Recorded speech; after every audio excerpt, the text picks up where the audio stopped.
Le piège de l'homme moderne, Red Pill, MGTOW et Incel. Un jeune homme en quête d'identité et de sens dans un monde malade risque tôt ou tard de s'égarer sur internet et de tomber sur des mouvements séduisants et intrigants, notamment dans le domaine des relations hommes-femmes. Il entendra parler de la Red Pill, des Incels ou des MGTOW qui se veulent des critiques et des réponses aux dynamiques modernes entre les hommes et les femmes. Il pensera alors y trouver un regain de masculinité, de sens, de dignité dans un monde des relations qu'il ne comprend pas. Et il tombera tête la première dans l'illusion et le cynisme de ces mouvements pour finir de plus en plus seul et déprimé, probablement avec ses mouchoirs devant un film pornographique avec une haine irrépressible envers les femmes.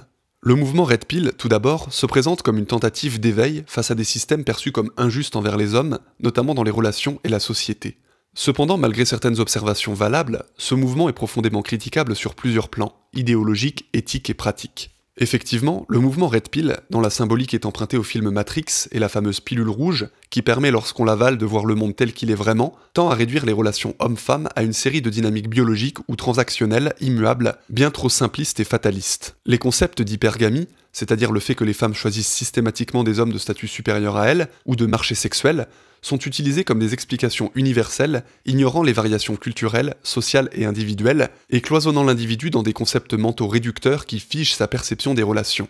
La vision Red Pill divise souvent les genres en camps opposés, les femmes comme manipulatrices et séductrices malveillantes exploitant les pauvres hommes pour leurs ressources, et les hommes bêta comme des victimes systématiques, à moins de devenir l'homme alpha, celui qui ne se soucie pas des femmes et qui court après la gloire et l'argent. Cette vision binaire simplifie excessivement des relations complexes, où les hommes et les femmes sont également soumis à des pressions sociales et culturelles, et où l'individualité et la singularité sont évincées.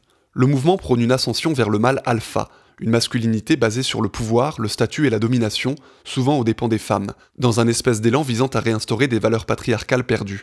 L'homme est un chef qui impose ses règles et la femme soumise suit son commandement. Ce modèle ultra-simpliste enferme les hommes dans un rôle primitif, peu élaboré et dénué de toute qualité empathique et émotionnelle, et nie les différences qu'il existe entre les individus.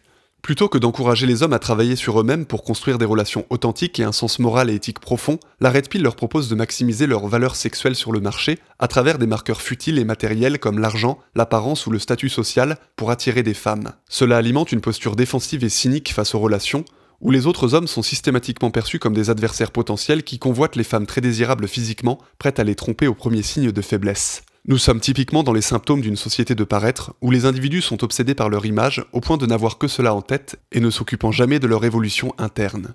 Le mouvement se nourrit globalement d'un sentiment de persécution, souvent alimenté par des anecdotes ou des statistiques isolées d'hommes ayant eu de mauvaises expériences avec des femmes, comme un mariage qui s'est soldé par un divorce.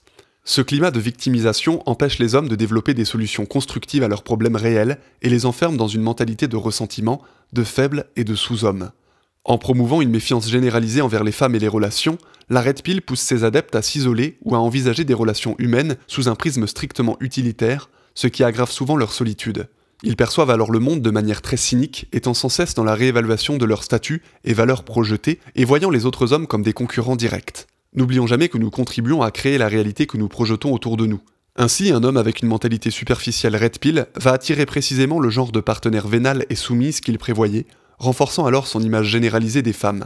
De plus, beaucoup des arguments Red Pill s'appuient sur une lecture biaisée de la biologie évolutive, en extrapolant des comportements préhistoriques à des sociétés modernes. Selon eux, les femmes ne seraient intéressées que par les hommes capables de leur fournir la calorie sous forme d'argent aujourd'hui. Cela ignore l'influence massive des cultures, des normes sociales et des choix individuels dans les relations humaines.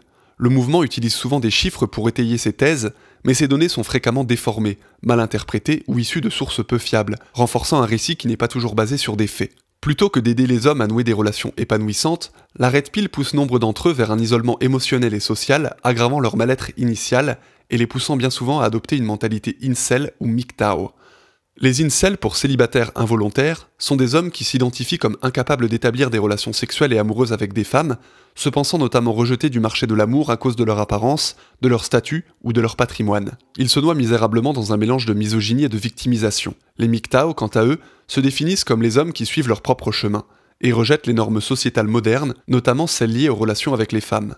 Bien que certaines institutions comme le mariage ou la justice puissent effectivement être questionnées dans ce monde, les MGTOW aussi voient leur mouvement basé sur le ressentiment et l'intègrent généralement après un divorce ou une rupture amoureuse. Encore une fois, c'est une réaction immature d'hommes n'ayant pas de structure, de cadre moral et de force intérieure. Au lieu de prendre la responsabilité de leurs échecs, ils préfèrent blâmer les femmes, le féminisme, la société, leur apparence ou leur prétendu manque de charisme. On reconnaît à cela des hommes inférieurs qui ne sont pas mus par un désir de transcendance, mais par le poids du ressentiment et de leur inaptitude à comprendre la psychologie féminine et à se comporter avec dignité.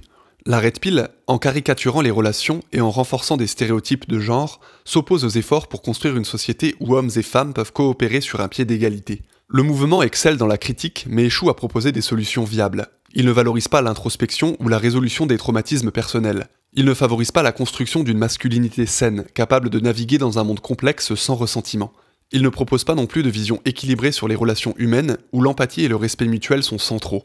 Le mouvement Red Pill repose sur une base d'amertume et de simplification qui le rend inefficace pour apporter une réelle émancipation à ses adeptes. S'il est vrai que des changements sociaux rapides ont créé des défis pour les relations hommes-femmes, la réponse n'est pas dans le repli cynique ou la méfiance généralisée, mais dans l'éducation, la communication et une compréhension plus profonde des dynamiques humaines. La Red Pill amène à une rigidité et une façon binaire de voir les relations hommes-femmes qui ne correspond bien souvent à aucune réalité. Perdu dans sa vie et dans sa capacité à comprendre les relations hommes-femmes, l'homme moderne est séduit par ces alternatives qui lui redonnent espoir dans sa masculinité.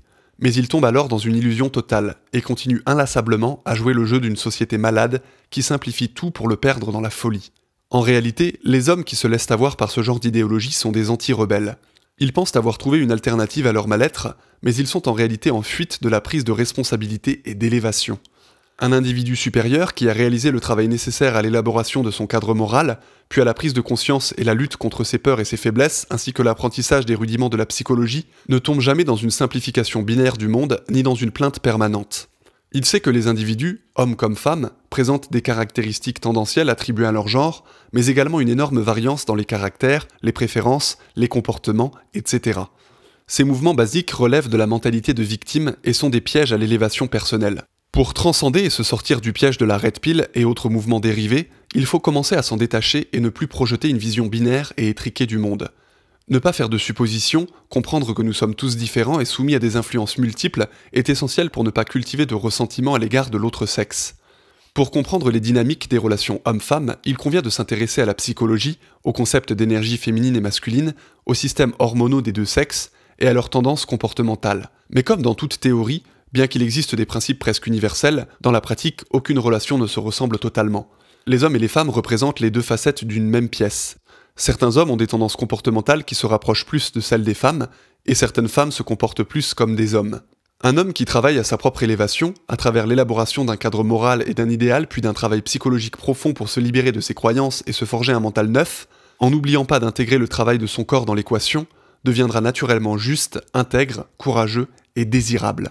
Car qu'y a-t-il de séduisant chez ces hommes qui fuient une réalité qu'ils ne comprennent pas et se retrouvent seuls chez eux avec des poupées gonflables ? En accumulant des connaissances sur la psychologie masculine et féminine, un homme comprendra ce qui le différencie des femmes et ne pourra jamais nourrir de ressentiment envers elles. Il comprendra de manière plus profonde et philosophique la nature des relations hommes-femmes et les défis qu'il y a à surmonter pour vivre des relations épanouissantes et trépidantes. La victimisation de l'homme moderne vient de son absolue vanité et de sa paresse. Il ne cherche pas à comprendre les mécanismes psychologiques et préfère suivre des mouvements victimaires pour se plaindre sur des forums ou des commentaires sous des vidéos. Au lieu de se confronter au réel, de tenter d'apprendre l'art de la séduction et de s'élever vers des sphères nouvelles, il préfère se plaindre d'un physique qu'il juge peu avantageux, d'une calvitie naissante, d'une petite taille ou d'un visage pas symétrique, accusant ensuite les femmes de ne pas l'accepter. C'est d'une vanité et d'une faiblesse morale absolue. Se plaindre constamment de choses qui ne sont pas réellement contrôlables est la marque des faibles.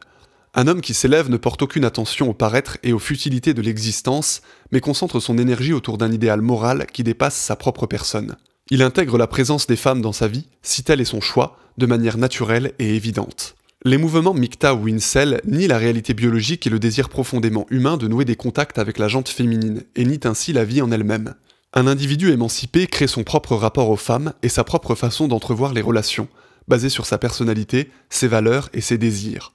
Il ne se laisse pas influencer par une mentalité polarisante qui pousse à la consommation, au non-respect et à la réification des femmes. La plupart de toutes les vidéos traitant des relations hommes-femmes sont très simplistes et abordent des notions universelles. Il faut faire preuve du plus grand discernement pour ne pas voir sa vision des relations hommes-femmes devenir complètement étriquée et pas représentative de la réalité. Penser hors des cases, hors des mouvements simplistes qui prétendent tout expliquer est une nécessité pour retrouver sa clarté d'esprit et penser par soi-même.